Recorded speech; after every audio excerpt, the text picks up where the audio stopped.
સ્વાગત છે મારા કિચનમાં. આજે આપણે બનાવીશું સાંજ માટે માત્ર થોડા ટીપા તેલમાંથી વધેલી રોટલીનો ક્રિસ્પી ટેસ્ટી એવો નવો નાસ્તો માત્ર થોડા ટીપા તેલમાં બની જશે. અને જો આ રીતે તમે બનાવશો નાસ્તો તો લારીની ચાટ પણ ભૂલી જશો.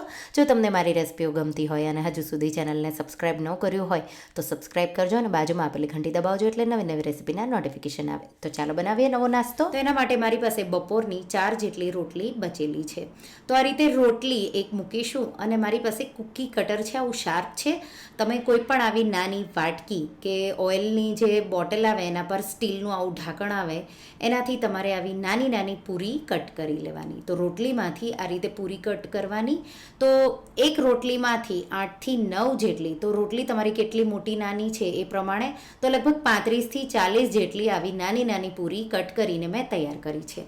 હવે જે સાઈડમાં આ જે રોટલીઓ બચી છે એને તમારે પાતળી પાતળી સીઝરથી કટ કરી લેવાની અને એની મેં ચાઇનીઝ ભેલની લિંક તમને ડિસ્ક્રિપ્શન બોક્સમાં આપેલી છે, તો એમાંથી પણ તમે બહુ ટેસ્ટી એવી વાનગી બનાવી શકશો. હવે આપણે રોટલીનો તવો લેશું અને એને મેં હલકો ગરમ કર્યો છે. ગેસની ફ્લેમ સ્લો જ રાખીશું અને એના પર આપણે જે રોટલીઓમાંથી નાની નાની પૂરી કટ કરી છે એ મૂકીશું અને આપણે એને આ રીતે પ્રેસ કરી બે સાઈડથી દબીને આપણે એને ક્રિસ્પી થાય ત્યાં સુધી શેકીશું.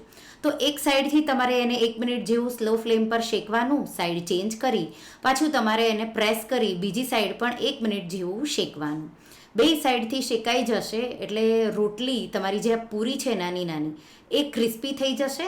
તો આ રીતે હું અત્યારે આ તેલ વગર બનાવી રહી છું. જો કોઈને તેલ વગર, પણ તેલ વગરની થોડી તમને ખાવામાં સારી ક્રિસ્પી નહીં બને એટલા માટે, તો જેને તેલ વગર બિલકુલ ખાવી હોય તો તેલ વગર પણ બનાવી શકો છો.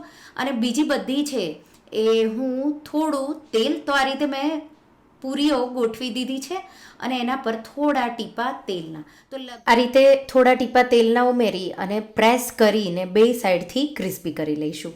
તો આ શેપ એવું જરૂરી નથી તમે રાઉન્ડ કટ કરો, તમે સ્ક્વેર શેપમાં પણ કટ કરી શકો છો, પણ એક સરખું એનો શેપ આવે એટલા માટે મેં આ રીતે પૂરી જેવો શેપ કટ કર્યો છે. તો તૈયાર છે, એકદમ ક્રિસ્પી એવું.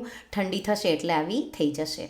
હવે આપણે એમાંથી નાસ્તો બનાવીશું. તો એના માટે પહેલાં એક બાઉલમાં બધા ઇન્ગ્રેડિયન્ટ તૈયાર કરી લઈશું. એના માટે મેં અહીંયા બાફેલા બટેટા, તો 3 નાના બાફેલા બટેટા. જો ચણા તમારા પાસે હોય બાફેલા તો ઉમેરવાના, નહીંતર સ્કીપ કરી શકો છો. અહીંયા ઉગાવેલા મગ કે ઉગાવેલા મઠ હોય તો પણ ચાલે.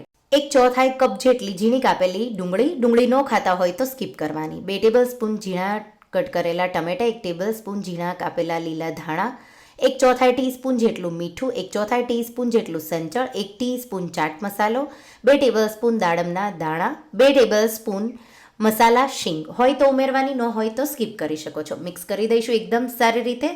અને આની ટીકી બનાવી તમારે થોડી સાતળીને પણ તમે વાપરી શકો છો, પણ હું કાચી જ તેલ વગર વાપરવાની છું.